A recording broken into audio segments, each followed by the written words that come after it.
அஸ்ஸலாமு அலைக்கும் வரஹ்மத்துல்லாஹி வபரக்காத்துஹு. தனி மனித ஒழுங்கு.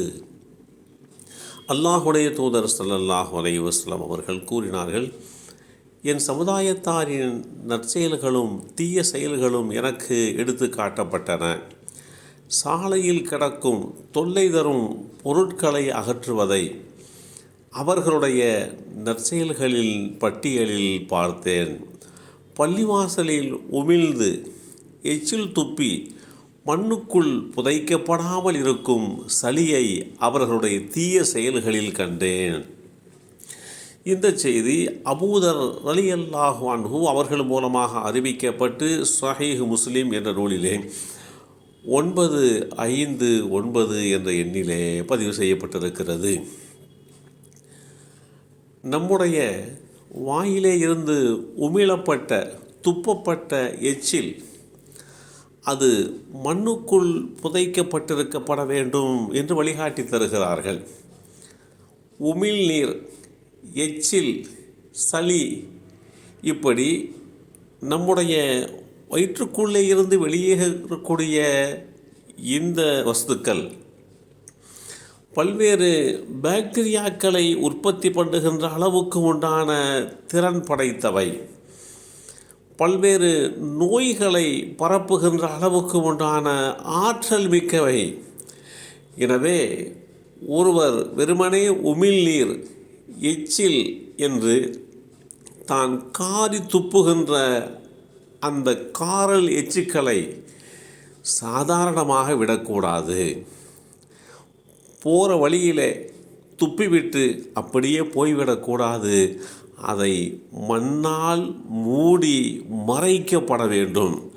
அப்படி மறைக்கப்படுகின்ற போது மண்ணுக்குள் இருக்கக்கூடிய அந்த வீரியத்தன்மை, மண்ணுக்கே உண்டான அந்த ஆற்றல் அந்த சளியிலே இருந்து வெளிப்படுகின்ற பாக்டீரியாக்களை அழித்து கொல்லும் திறன் படைத்தவை.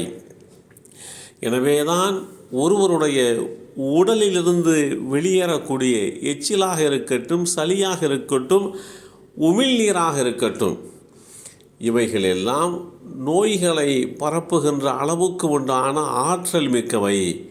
எனவே அது ஒரு பொது வீதி தானே, பொதுமக்கள் கூடுகின்ற இடம்தானே என்று சொல்லி அந்த எச்சிலை சர்வசாதாரணமாக துப்பிவிட்டு போகக்கூடாது என்று அல்லாஹுடைய தூதர் ஸல்லல்லாஹு அலைஹி வஸல்லம் அவர்கள் தனி மனித ஒழுங்கு என்பது எப்படி பேணப்பட வேண்டும் என்று காட்டி தந்திருக்கிறார்கள்.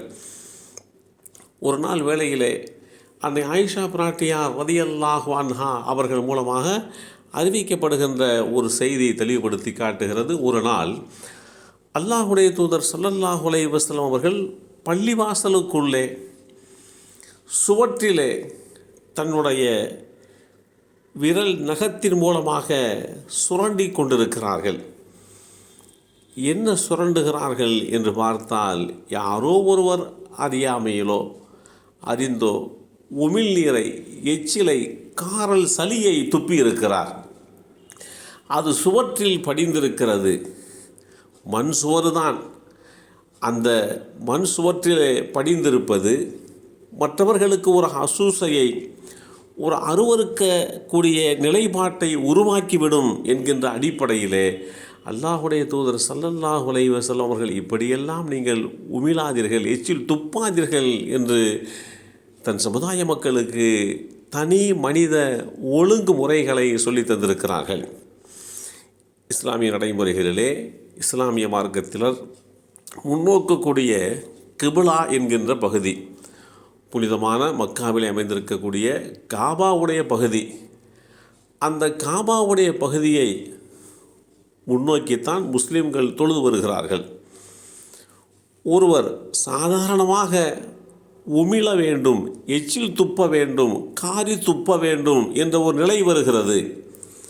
அப்படி வருகின்ற போது அவர் துப்புகின்ற அந்த பகுதி மேற்கு பகுதியாக, இந்தியாவிலே வாழுகின்ற மக்களுக்கு மேற்கு பகுதியாக இருக்கக்கூடாது, மற்ற மக்களுக்கு அது கிப்லாவுடைய திசைக்கு எதிர் திசையாக இருக்கக்கூடாது.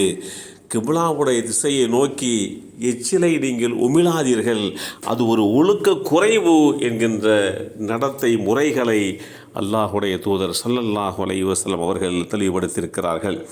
சாதாரணமாக எச்சில் துப்புவது தான், அதிலே கூட ஒழுக்க நெறிமுறை பேணப்பட வேண்டும் என்கின்ற வாய்ப்பை வழிமுறைகளை அல்லாஹுடைய தூதர் ஸல்லல்லாஹு அலைஹி வஸல்லம் அவர்கள் தெளிவுபடுத்தியிருக்கிறார்கள். எல்லாம் வல்ல அல்லாஹு தஆலா தனி மனித ஒழுங்கு முறைகளை பின்பற்றக்கூடிய நல்லோர்களாக நம்மையும் நம் சந்ததிகளையும் ஆக்கி வைப்பானாக. அஸ்ஸலாமு அலைக்கும் வரஹ்மத்துல்லாஹி வபரகாத்துஹு.